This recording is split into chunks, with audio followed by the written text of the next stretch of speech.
Türkmenistanda raýatlar içerki pasportyň berilmegi gijikdirilýär. Azatlyk radiosynyň habarçysynyň maglumatlaryna görä, 16 ýaşy dolan ýetkinjekler şeýle hem pasportyny ýitirip dokumentini täzelemege mejbur bolan raýatlar pasportyna ençeme aýlap garaşýarlar. 16 ýaşyna ýeten oglanlar we geýler Aşgabatda we Ahal vilayatynyň etraplarynda şol sanda Göktepede içerki raýat pasportlaryny wagtynda alyp bilmeýärler. Bu arada habar berýän Azatlyk habarçysynyň sözlerine görä, käbirleri 6 ay bäri pasporta garaşýarlar, beýlikler 1 ýyla bolay wagt bäri dokumentini alyp bilmeýärler. Ahal vilayatynyň Gündoğur tebitiniň ýaşaýjylary azyndan 6 ay bäri içerki pasportlaryň berilmegine garaşýarlar. Yanvar aýynda 16 ýaşyna ýetenler ýylyň başynda retminama tapşyrdylar. Ýöne olary sonda tumsy çelini garasmaly diýdiler. Pasport bölüminiň işgärleri indi pasport bermek üçin zerur blanklaryň ýokdugyny aýdýarlar. Dip habarçymy diýerli ýaşaýjylara talgylanýar. Düzgüne görä adatça pasport bir aýyň dowamında taýýarlanýardy. İçerki pasport almak üçin ýüz tutan raýatlaryň sözlerine görä häkimetler köplenç pasportyň gijikdirilmeginiň sebäbini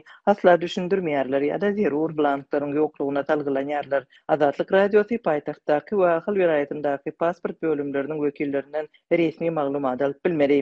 Oktyabr aýynda Türkmenistanda içerki pasportyň täze görnüşi tatbiklandy. Hususan da Içeri işler ministrligindäki çeşme görä ýakyn wagtda dolanşyga girdilmegi meýilleşdirilýän täze pasportyň öňküsinden esasy tapawutlarynyň biri onda raýatyň milleti görkezilmeýär. Emma raýatlara içerki pasportlaryň berilmeginiň gijikdirilmeginiň täze pasportyň dolanşyga girdilmegi bilen baglanşygynyň bolup bolmazlygy entek belli däl.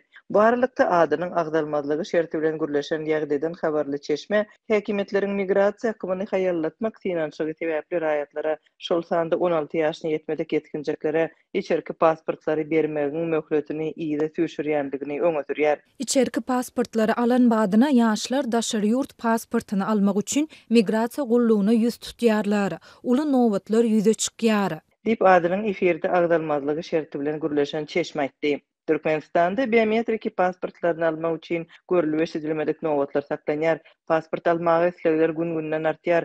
Daşary ýurtlara täýär üçin zerur dokument almak isleýän raýatlar 1 ýyl uzagy çeken nowatlara ýazylýarlar. Migrasiýa darlary ýüz tutanlaryň köp bolmagy sebäpli nowaty ýazmak işini wagtly toktatýar. Türkmenistanyň häkimetleri ýaratyň pasport almakdaky uzagy çeken kynçylyklary barada resmi düşündürüş bermän gelýärler. Ýöne ýaratyň ýurdun daşyna gitmek islegleriniň bar hartýanlygyny göz öňünde tutup, raýatlaryň pasport almagyny we ýurdun daşyna çykmagyny kynlaşdyrmak üçin görülip eşidilmedik çäreleri görýärler. Şu ýylyň dowamında kämilik ýaşyna ýetmedik çagalary bolan raýatlara daşary ýurt pasportynyň berilmezligine degişli ýagdaýlar köpeldi. Şeýle de üç nesilde garyndaşlarynyň arasynda jenaýaty çekilenlerin ýoklugyny tasdikleýän 3 arka resmi namatyny berip bilmedik raýatlara daşary ýurt pasportlaryny bermekden ýüzürli raýatlaryň SSSR döwründe berilen dogruş hakyndaky şahadatnamalary esasında pasport berilmegi hem inkar edildi. Türkmenistanyň raýatlary barha agyrlaşýan ykdysady kynçylyklary we köpçülikliň işçilik zerarly ýurdun daşyna gitmäge synanýarlar.